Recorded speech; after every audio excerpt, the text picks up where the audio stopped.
ನಿಮ್ಮ ಹಳೆಯ ಚಿನ್ನದ ಒಡವೆನ ಅಧಿಕ ಬೆಲೆಗೆ ಮಾರಬೇಕೆ?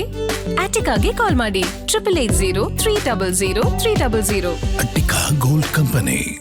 ರಾಜ್ಯದಲ್ಲಿ ಪ್ರತಿದಿನವೂ ಚರ್ಚೆ ಆಗ್ತಾ ಇರುವಂಥದ್ದು ಸಚಿವ ಸಂಪುಟ ವಿಸ್ತರಣೆ ಬಗ್ಗೆ. ವಿಸ್ತರಣೆ ಸಲುವಾಗಿಯೇ ಈಗ ಮುಖ್ಯಮಂತ್ರಿ ಡಿ.ಕೆ. ಶಿವಕುಮಾರ್, ಮಾಜಿ ಮುಖ್ಯಮಂತ್ರಿ ಸಿದ್ದರಾಮಯ್ಯ ಹಾಗೂ KPCC ಅಧ್ಯಕ್ಷರಾಗಿರುವಂಥ B.K. ಹರಿಪ್ರಸಾದ್ ಅವರು ದೆಹಲಿಯಲ್ಲಿದ್ದಾರೆ. ಮೊದಲ ಪಟ್ಟಿಯಲ್ಲೇ ಇವರ ಹೆಸರು ಇರಬೇಕಾಗಿತ್ತು. ಕಾರಣಾಂತರಗಳಿಂದ ಇವರ ಹೆಸರು ಬರಲಿಲ್ಲ. ಎರಡನೇ ಪಟ್ಟಿಯಲ್ಲಿ ಬರುತ್ತೆ ಅನ್ನುವಂಥ ಒಂದು ಆಸೆಯನ್ನು ಇಟ್ಕೊಂಡಿದ್ದಾರೆ. ಮುಸ್ಲಿಂ ಸಮುದಾಯದ ಮಾಸ್ ಲೀಡರ್ ಜಮೀರ್ ಅಹ್ಮದ್ ಖಾನ್ ಅವರು ನನ್ನ ಜೊತೆ ಇದ್ದಾರೆ. ಸರ್, ಭಾಳ ಜನ ದೆಹಲಿಗೆ ಹೋಗಿ ಟೆನ್ಷನಲ್ಲಿದ್ದಾರೆ. ನೀವು ಮಾತ್ರ ಬೆಂಗಳೂರಲ್ಲಿದ್ದೀರಾ.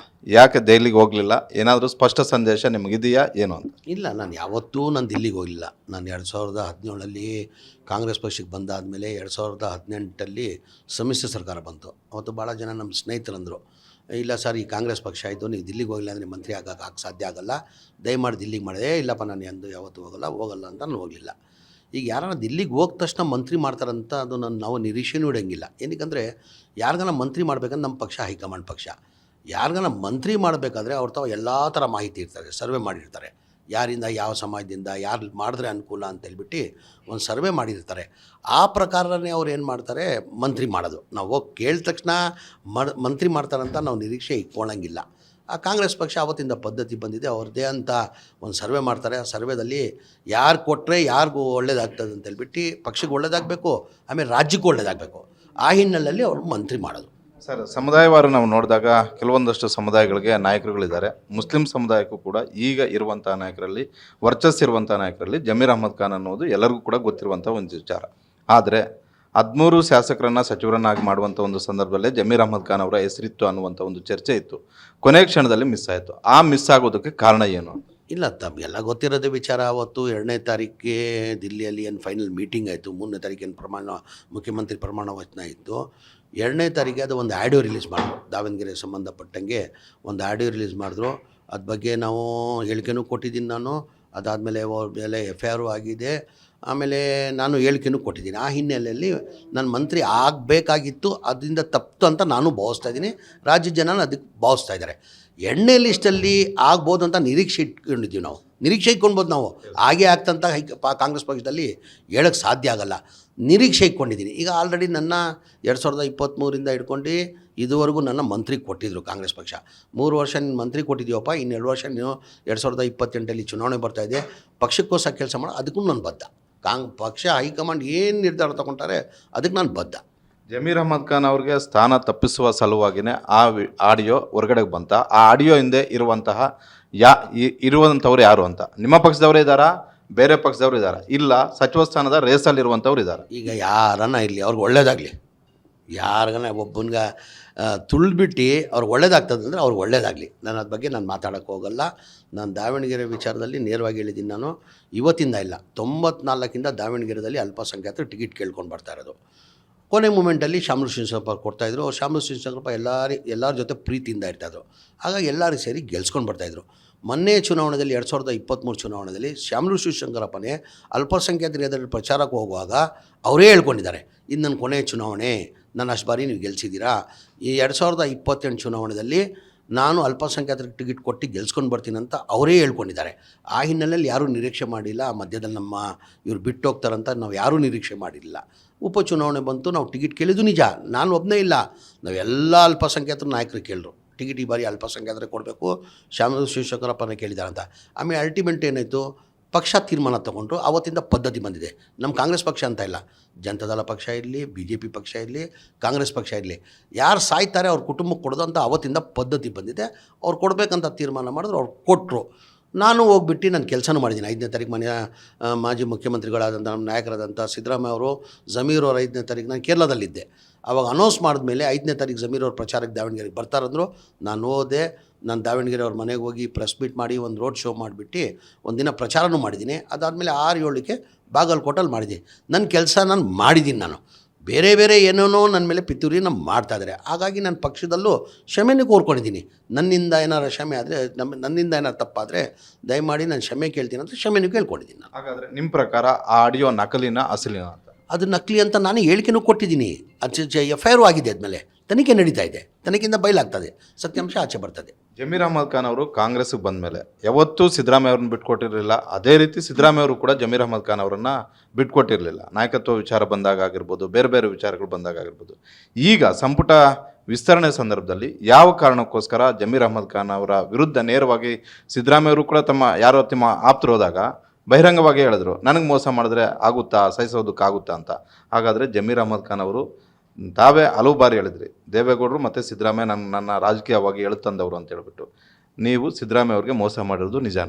ಇಲ್ಲ ಅವ್ರು ಹೇಳಿದ್ದು ಹಂಗೆ ಹೇಳಿಲ್ಲ. ಅವರು ಪಕ್ಷಕ್ಕೆ ಮೋಸ ಮಾಡಿದ್ದಾನೆ. ಅದೇ ಇದು ಹೇಳಿದಾರಲ್ಲ, ದಾವಣಗೆರೆ ವಿಚಾರದಲ್ಲಿ ನಾನು ಪಕ್ಷದ ವಿರೋಧ ಕೆಲಸ ಮಾಡಿದ್ದೀನಿ ಅಂತ ಹೇಳ್ಬಿಟ್ಟು ಅವ್ರಿಗೆ ತುಂಬಿಬಿಟ್ಟಿದ್ದಾರೆ. ಆ ಹಿನ್ನೆಲೆ ಅವ್ರು ಹೇಳಿರೋದು. ಅವತ್ತು ನಾನು ಸಿದ್ದರಾಮಯ್ಯ ಜೊತೆ ಇದ್ದೆ, ಇವತ್ತು ಸಿದ್ದರಾಮಯ್ಯ ಜೊತೆ ಇದ್ದೀನಿ. ಯಾವತ್ತಿದ್ರೂ ಅವ್ರು ನಮ್ಮ ನಾಯಕರೇ ಯಾವತ್ತಿದ್ರೂ ನಮ್ಮ ನಾಯಕರೇ ಅವರು. ಸರ್, ಈ ಸಂಬಂಧ ಯಾರ್ಯಾರಿಗೂ ತಾವು ಮಾಹಿತಿ ಕೊಟ್ಟರು ಸರ್? ನಿಮ್ಮ ವಿರುದ್ಧ ನಡೆದಿರುವಂಥ ಈ ಪಿತೂರಿ ಬಗ್ಗೆ ಸಿದ್ದರಾಮಯ್ಯ ಅವ್ರಿಗೂ ಹೇಳಿದ್ರಿ, DK ಶಿವಕುಮಾರ್ ಅವ್ರಿಗೆ ಹೇಳಿದ್ರ, ಬೇರೆ ಬೇರೆ ನಾಯಕರು? ಇಲ್ಲ, ಎಲ್ಲರಿಗೂ ನಾನು ಮನೆಯ AICC ಅಧ್ಯಕ್ಷ ಆದಂಥ ಮಲ್ಲಿಕಾರ್ಜುನ ಖರ್ಗೆ ಸಾಬ್ಗೂ ನಾನು ನನ್ನ ಕಡೆಯಿಂದ ತಪ್ಪಾದರೆ ದಯಮಾಡಿ ಕ್ಷಮೆಯನ್ನು ಕೊಡ್ತೀನಿ ಅಂತ ಅವ್ರತವನು ಕ್ಷಮೆ ಕೇಳಿದ್ದೀನಿ. ವೇಣುಗೋಪಾಲ್ ಅವ್ರತವನು ಕ್ಷಮೆ ಕೇಳಿದ್ದೀನಿ. ನಾನು ಸುರ್ಜೇವಾಲ್ ತವನು ಕ್ಷಮೆ ಕೇಳಿದ್ದೀನಿ. ನಮ್ಮ ಮಾಜಿ ಮುಖ್ಯಮಂತ್ರಿ ಆದಂಥ ಸಿದ್ದರಾಮಯ್ಯ ಅವ್ರತವನು ಕ್ಷಮೆ ಕೇಳಿದ್ದೀನಿ. ಹಾಲಿ ಮುಖ್ಯಮಂತ್ರಿ ಆದಂಥ DK ಶಿವಕುಮಾರ್ ಸಾಹೇಬ್ರದ್ದು ಕ್ಷಮೆ ಕೇಳಿದ್ದೀನಿ. ನಮ್ಮ ಅಧ್ಯಕ್ಷ ಆದಂಥ ಹರಿಪ್ರಸಾದ್ ತವನ್ನು ಕೇಳ್ಕೊಂಡಿದ್ದೀನಿ. ನನ್ನಿಂದ ಏನೋ ತಪ್ಪಾದರೆ ದಯಮಾಡಿ ಕ್ಷಮಿಸಿ ಅಂತ ಕೇಳ್ಕೊಂಡಿದ್ದೀನಿ. ಸರ್, ಕ್ಷೇತ್ರಕ್ಕೆ ಸೀಮಿತವಾಗಿರುವಂತಹ ಹಲವು ಶಾಸಕರೇ ಭಾಳಷ್ಟು ಲಾಬಿ ಮಾಡ್ತಾ ಇದ್ದಾರೆ, ನಾನು ಕೂಡ ಆಗಬೇಕು ಅಂತ ಹೇಳ್ತಿದ್ದಾರೆ. ನಿಮ್ಮನ್ನು ತೆಲಂಗಾಣಕ್ಕೆ ಕಳಿಸಿದ್ರು, ಅಲ್ಲೂ ಸಕ್ಸಸ್ ಆದ್ರಿ. ಕೇರಳಕ್ಕೆ ಕಳಿಸಿದ್ರು, ಅಲ್ಲೂ ಕೂಡ ಸರ್ಕಾರ ಬಂತು. ಕರ್ನಾಟಕದಲ್ಲಿ ಎಲ್ಲೆಲ್ಲಿ ಬೈ ಎಲೆಕ್ಷನ್ ಬಂತೋ ಅಲ್ಲಿ ಕಳಿಸ್ತಾ ಇದ್ದಾರೆ. ಕೇವಲ ಮುಸ್ಲಿಂ ಸಮುದಾಯ ಇರುವಂಥ ಕ್ಷೇತ್ರಗಳಿಗೆ ಅಷ್ಟೇ ಅಲ್ಲದೆ ಬೇರೆ ಸಮುದಾಯ ಇರುವಂಥ ಕ್ಷೇತ್ರಗಳು ಕೂಡ ಕಳಿಸ್ತಾ ಇದ್ದಾರೆ. ಇಷ್ಟೆಲ್ಲ ವರ್ಚಸ್ಸಿರುವಂಥ ಜಮೀರ್ ಅಹಮದ್ ಖಾನ್ ಅವ್ರ ಬಗ್ಗೆ ಸಂಪುಟಕ್ಕೆ ಸೇರಿಸ್ಕೊಳ್ಳೋದಕ್ಕೆ ಇಷ್ಟೆಲ್ಲ ಸರ್ಕಸ್ ಮಾಡಬೇಕಾ ಕಾಂಗ್ರೆಸ್ ಹೈಕಮಾಂಡ್? ಇದ್ರ ಬಗ್ಗೆ ನಿಮ್ಗೆ ಅಸಮಾಧಾನ ಇಲ್ವಾ? ಇಲ್ಲ, ಈಗ ತಮಗೆಲ್ಲ ನನ್ನ ಜವಾಬ್ದಾರಿ ಕೊಟ್ಟು ತಾವು ಹೇಳ್ದಂಗೆ ನನಗೆ ತೆಲಂಗಾಣ ಜವಾಬ್ದಾರಿ ಕೊಟ್ಟರು. ತೆಲಂಗಾಣದಲ್ಲಿ ಸರ್ಕಾರ ಬಂತು. ಮೊನ್ನೆ ಕೇರಳ ಜವಾಬ್ದಾರಿ ಸ್ಟಾರ್ ಕ್ಯಾಂಪೇನರ್ ನನ್ನ ಜವಾಬ್ದಾರಿ ಕೊಟ್ಟಿದ್ರು. 33 ಏನು ನನ್ನ ಟಾರ್ಗೆಟ್ ಕೊಟ್ಟಿದ್ದೆ, ಅದು 27 ಗೆದ್ದಿದ್ದೀವಿ. 25 ವರ್ಷದಿಂದ ಗೆದ್ದಿರಲಿಲ್ಲ. ಅಲ್ಲಿ 25 ವರ್ಷದಿಂದ ಗೆದ್ದಿರಲಿಲ್ಲ. UDF MLA 1 ಗೆದ್ದಿರಲಿಲ್ಲ. 27 ಜನ ಗೆದ್ದರು. ನನಗೆ ಯಾವಾಗ ಬೈ ಎಲೆಕ್ಷನ್ ಚುನಾವಣೆಯಲ್ಲಿ ನನಗೆ ಏನೇನು ಜವಾಬ್ದಾರಿ ಕೊಟ್ಟಿದ್ರಿ ತಮಗೆಲ್ಲ ಗೊತ್ತೇ ಇರ್ಬೋದು. ನಮ್ಮ ಶಿವಳ್ಳಿ ಅಂತ ಹೇಳ್ಬಿಟ್ಟು ನಮ್ಮ ಧಾರವಾಡವರು ಬೈ ಎಲೆಕ್ಷನ್ ಬಂತೊಂದು, ಅವ್ರ ಧರ್ಮಪತ್ನಿಗೆ ಟಿಕೆಟ್ ಕೊಟ್ಟಿದ್ದರು. ಆವಾಗ 13 ಜನ ಕ್ಯಾಂಡಿಡೇಟ್ ಹಾಕಿದರು. ಎಷ್ಟು? ನಮ್ಮ ಪಕ್ಷದವರೇ ಎಲ್ಲ, ನಮ್ಮ ಪಕ್ಷದವರೇ, ನಮ್ಮ ಪಕ್ಷದಲ್ಲಿರೋರೇ 13 ಜನ ಇಂಡಿಪೆಂಡೆಂಟಾಗಿ ಅಭ್ಯರ್ಥಿ ಕ್ಯಾಂಡಿಡೇಟ್ ಆಗಿದ್ದರು. ಆ ಟೈಮಲ್ಲಿ ಇನ್ಕ್ಲೂಡಿಂಗ್ ಜನತಾದಲ್ ಹೈದರ್ ಅಲಿ ಅಂತ ಹೇಳ್ಬಿಟ್ಟು ಅವ್ರು ಜನತಾದಲ್ ಅಭ್ಯರ್ಥಿ ಆಗಿದ್ದರು. 2013 ಚುನಾವಣೆಯಲ್ಲಿ ಇಂಡಿಪೆಂಡೆಂಟ್ ನಿಂತು 9,000 ಓಟ್ ತೊಗೊಂಡಿದ್ರು. ಅವ್ರು ಜನತಾದಳಿಂದ ಅಭ್ಯರ್ಥಿ ಆಗಿದ್ದರು. 13 ಜನ ಕೂತ್ಕೊಂಡು ನಾನು ವಿಡ್ರಾ ಮಾಡಿಸ್ಕೊಂಡೆ. ಈಗ ನಾನು ಸಿಗ್ಗೌಂದಲ್ಲೂ ಬೈ ಎಲೆಕ್ಷನಲ್ಲಿ ನಮ್ಮ ಪಠಾಣ್ನ ಕೊಡಬೇಕಂತ ತೀರ್ಮಾನ ಮಾಡಿದ್ವಿ. ಆಜಮ್ ಪೀರ್ ಖಾದ್ರಿ ಅವರು XMLA ಅವರು ಇಂಡಿಪೆಂಡೆಂಟಾಗಿ ನಾಮಿನೇಷನ್ ಮಾಡಿದರು. ಅವ್ರನ್ನೂ ಪಕ್ಷದಲ್ಲಿ ಜವಾಬ್ದಾರಿ ಕೊಟ್ಟರು, ಅವ್ರನ್ನ ವಿಡ್ರಾ ಮಾಡಿಸಿ ಅಂತ. ಅವ್ರಿಗೂ ವಿಡ್ರಾ ಮಾಡಿಸ್ಕೊಂಡೆ. ಪಕ್ಷ ಏನೇನು ಜವಾಬ್ದಾರಿ ಕೊಟ್ಟಿದ್ದಾರೆ ಆ ಪಕ್ಷದ ಜವಾಬ್ದಾರಿ ನಾನು ನಿಭಾಯಿಸಿದ್ದೀನಿ. ಅಂದರೆ ನನ್ನ ಪಕ್ಷ, ನಾನು ಹೇಳಿಲ್ವಾ, ನಾನು ನಿರೀಕ್ಷೆ ಇಟ್ಟಿಲ್ಲ. 2017 ನಾನು ಬಂದಿದ್ದು ಜನತಾದಳದಿಂದ, ಕಾಂಗ್ರೆಸ್ ಬಂದಿದ್ದು 2017. ನನ್ನ ಮಂತ್ರಿ ಮಾಡ್ತೀನಿ ಅಂತ ನಾನು ನಿರೀಕ್ಷೆ ಇಟ್ಟಿಲ್ಲ. 2018 ಮಂತ್ರಿ ಮಾಡಿದ್ರು, 2023 ಒಂದು ಮಂತ್ರಿ ಮಾಡಿದ್ದಾರೆ. ಈಗ ಪಕ್ಷ ತೀರ್ಮಾನ ಮಾಡಬೇಕಾಗಿರೋದು. ಇಲ್ಲ ನೀನು ಮಂತ್ರಿಯಾಗಿ ಮುಂದುವರಿದ ಕೆಲಸ ಮಾಡು, ಇಲ್ಲ ಪಕ್ಷದ ಕೆಲಸ ಮಾಡು, ಅದಕ್ಕೆ ನಾನು ಬದ್ಧ. ಸರ್, ಸಂಜೆ ಒಳಗಡೆ 2ನೇ ಪಟ್ಟಿ ಈಗ ಬಿಡುಗಡೆ ಆಗುತ್ತೆ ಅನ್ನುವಂಥ ಒಂದು ಮಾಹಿತಿ ದೆಹಲಿ ಮೂಲಗಳಿಂದ ಸಿಗ್ತಾ ಇದೆ. ಒಂದು ವೇಳೆ ಅದರಲ್ಲಿದ್ದರೆ ಓಕೆ, ಇಲ್ಲ ಅಂತ ಹೇಳಿದ್ರೆ ಜಮೀರ್ ಅಹಮದ್ ಖಾನ್ ಅವರ ಮುಂದಿನ ನಡೆ ಏನು ಅಂತ ನಾನು ಹೇಳಿಲ್ವಾ. ಈಗ ನಾನು ಏನಿದ್ರು ನಮ್ಮ ಪಕ್ಷ ಹೈಕಮಾಂಡ್ ಪಕ್ಷ. ಈಗ ನಾನು 3 ವರ್ಷ ಆಲ್ರೆಡಿ 3 ವರ್ಷ ನಾನು ಮಂತ್ರಿಯಾಗಿ ಕೆಲಸ ಮಾಡೋಂಥ ಜವಾಬ್ದಾರಿಯನ್ನು ಕೊಟ್ಟಿದ್ದರು. ಈಗ ನೀನು ಬೇಡಪ್ಪ ಮಂತ್ರಿ ಬೇಡ, ನೀನು ಪಕ್ಷದ ಕೆಲಸ ಮಾಡು, 2028 ಚುನಾವಣೆ ಬರ್ತದೆ, ಅದಕ್ಕೂ ನಾನು ಬದ್ಧ. ನಮ್ಮ ಹೈಕಮಾಂಡ್ ಏನು ನಿರ್ಧಾರ ತೊಗೊತಾರೆ ಅದಕ್ಕೆ ನಾನು ಬದ್ಧ. ಸರ್, ಸದ್ಯದ ರಾಜ್ಯ ರಾಜಕೀಯದಲ್ಲಿ ಜಮೀರ್ ಅಹಮದ್ ಖಾನ್ ಒಂದು ಅಸೆಟ್, ಯಾವುದೇ ಪಕ್ಷ ಇರಲಿ, ಅದು ಒಂದು ವೇಳೆ ಏನಾದರೂ ಹೆಚ್ಚು ಕಡಿಮೆ ಆದರೆ ಬೇರೆ ಪಕ್ಷದವರು ನಿಮ್ಗೆ ಆಹ್ವಾನ ಮಾಡೋದು ಸಹಜ. ಅದು ನಾನು BJP ಅಂತೂ ನೀವು ಹೋಗೋದಿಲ್ಲ, ಅದು ಬಿಟ್ಟಾಕೋಣ. ಮತ್ತೊಂದು ಜಾತ್ಯತೀತ ಜನತಾದಳ, ನೀವು ಹಿಂದೆ ಇದ್ದಂಥವ್ರೆ, ಅವರು ಕೂಡ ಈಗ ಮುಸ್ಲಿಂ ಸಮುದಾಯದ ಒಬ್ಬ ಪ್ರಭಾವಿ ನಾಯಕ ನಮಗೆ ಬೇಕು ಅನ್ನುವಂಥ ಒಂದು ಲೆಕ್ಕಾಚಾರದಲ್ಲಿದ್ದಾರೆ. ಒಂದು ವೇಳೆ ಅಲ್ಲಿಂದ ಇದು ನಿಮ್ಗೆ ಭಾಳ ಅಡ್ವಾನ್ಸ್ ಕ್ವಶನ್ ಅಂತ ಕೇಳ್ಬೋದು, ಆದರೆ ಮುಂದೆ ಆಗುವಂತಹ ಪರಿಣಾಮಗಳ ಬಗ್ಗೆ ಕೇಳ್ತಾ ಇದ್ದೀನಿ. JDSಗೆ ಮತ್ತೆ ಗರ್ವಾಪ್ಸಿ ಆಗ್ತೀರಾ? ಇಲ್ಲ, ನಾನು ಏನಕ್ಕೆ ನಿರ್ಧಾರ ತಗೊಳ್ಳಿ? ನನ್ನ ಕಾಂಗ್ರೆಸ್ ಪಕ್ಷ ಏನು ಕಡಿಮೆ ಮಾಡಿದೆ? ನಾನು ಹೇಳಿಲ್ವಾ, 2017 ನಾನು ಜನತಾದಳ ಪಕ್ಷ ಬಿಟ್ಟು ಕಾಂಗ್ರೆಸ್ ಪಕ್ಷ ಬಂದೆ. 18 ನಾನು ನಿರೀಕ್ಷೆ ಮಾಡಿಲ್ಲ ನನ್ನ ಮಂತ್ರಿ ಮಾಡ್ತಾರಂತ, ಮಂತ್ರಿ ಮಾಡಿದ್ರು. ತಿರ್ಗಾ 2023 ನಮ್ಮ ಸರ್ಕಾರ ಬಂತು, ನನ್ನ ಮಂತ್ರಿ ಮಾಡಿದ್ರು. ಕಾಂಗ್ರೆಸ್ ಪಕ್ಷ ಏನು ಕಡಿಮೆ ಮಾಡಿದೆ ಅಂತ ನನ್ನ ಪಕ್ಷ ಬಿಡಬೇಕು? ನಾನು ಏನು ಕಡಿಮೆ ಮಾಡಿರ್ಬೇಕಿಲ್ಲ. ಏನಾರ ಒಂದು ಕಡಿಮೆ ಮಾಡಿದರೆ ಹೌದಪ್ಪ ಈಗ ಪಕ್ಷ ಬಿಡು, ನನಗೇನೂ ಕಡಿಮೆ ಮಾಡಿಲ್ಲ. ಈಗ ಬರೀ ಮಂತ್ರಿ ಕೊಟ್ಟರೆ ಮಾತ್ರ ಪಕ್ಷಕ್ಕೆ ಕೆಲಸ ಮಾಡಬೇಕಾ? ಈಗ ಪಕ್ಷಕ್ಕೋಸ್ಕರನೂ ಕೆಲಸ ಮಾಡ್ಬೇಕು ತಾನೆ, ಪಕ್ಷಕ್ಕೋಸ್ಕರನೂ ಕೆಲಸ ಮಾಡ್ಬೇಕು ತಾನೆ. ಬರೀ ಮಂತ್ರಿ ಕೊಟ್ಟರೆ ಮಾತ್ರ ಪಕ್ಷದಲ್ಲಿ ಇರಬೇಕಾ? ಈಗ ಪಕ್ಷದ ಋಣ ತೀರಿಸ್ಬೇಕಿಲ್ರಿ ಸ್ವಾಮಿ ನಾವು. ಅಲ್ಲ, ಪಕ್ಷದ ಋಣ ನೀವು ತೀರಿಸ್ಬೇಕು, ನಿಮ್ಮ ಋಣ ಪಕ್ಷನೂ ತೀರಿಸ್ಬೇಕಲ್ಲ, ಅದಕ್ಕೆ ನಾನು ಕೇಳಿದೆ. ಯಾಕಂದ್ರೆ ಈಗ ಆಲ್ರೆಡಿ ನನ್ನ 3 ವರ್ಷ ಮಂತ್ರಿಯಾಗಿ ಕೊಟ್ಟಿದ್ರು. ಈಗ ಏನಿದ್ರು ನಮ್ಮ ಪಕ್ಷ ಹೈಕಮಾಂಡ್ ಪಕ್ಷ. ಹೈಕಮಾಂಡ್ ನಿರ್ಧಾರ ತೊಗೊಂಡು ನೀನು ಮಂತ್ರಿಯಾಗಿ ಕೆಲಸ ಮಾಡಿದ್ರೆ ಮಂತ್ರಿಯಾಗಿ ಕೆಲಸ ಮಾಡ್ತೀನಿ, ಇಲ್ಲ ನಿನ್ನ ಮಂತ್ರಿ ಇಲ್ಲ ನಿನ್ನ ಪಕ್ಷದ ಕೆಲಸ ಮಾಡು. 2023 ಚುನಾವಣೆ ಬರ್ತದೆ ಅಂದರೆ 28 ಚುನಾವಣೆಗೆ ನಾನು ಪಕ್ಷದ ಕೆಲಸ ಮಾಡಿ ನಮ್ಮ ಒಂದೇ ಗುರಿ 28ಅಲ್ಲಿ ಕಾಂಗ್ರೆಸ್ ಪಕ್ಷ ತಿರ್ಗಾ ಅಧಿಕಾರಕ್ಕೆ ತರಬೇಕು.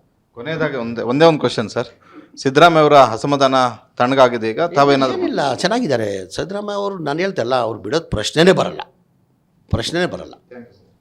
ಇದಿಷ್ಟು ಮಾಜಿ ಸಚಿವರಾದಂತಹ ಜಮೀರ್ ಅಹಮದ್ ಖಾನ್ ಅವರ ಒಂದು ಮಾತು. ಭಾಳಷ್ಟು ಸ್ಪಷ್ಟವಾಗಿ ಹೇಳ್ತಾ ಇದ್ದಾರೆ, ನಾನು ಕೂಡ ಆಕಾಂಕ್ಷಿ, ಆದರೆ ಯಾವುದೇ ಒತ್ತಡ ಮತ್ತು ಲಾಬಿ ಮಾಡ್ತಾ ಇಲ್ಲ. ಸಹಜವಾಗಿ ನಾನು ಕೇಳಿದ್ದೀನಿ, ಈ ಸಂಜೆ ಬಿಡುಗಡೆ ಆಗುವಂಥ ಒಂದು ಪಟ್ಟಿಯಲ್ಲಿ ನನಗೆ ಸಿಗುವಂಥ ಒಂದು ಭರವಸೆ ಇದೆ ಅನ್ನುವಂಥ ಒಂದು ಮಾತನ್ನು ಹೇಳ್ತಾ ಇದ್ದಾರೆ. ಜೊತೆಗೆ ದಾವಣಗೆರೆ ವಿಚಾರವೇ ಇಷ್ಟೆಲ್ಲದಕ್ಕೂ ಕೂಡ ಕಾರಣ ಅನ್ನುವಂಥದ್ದನ್ನು ಕೂಡ ಹೇಳ್ತಾ ಇದ್ದಾರೆ.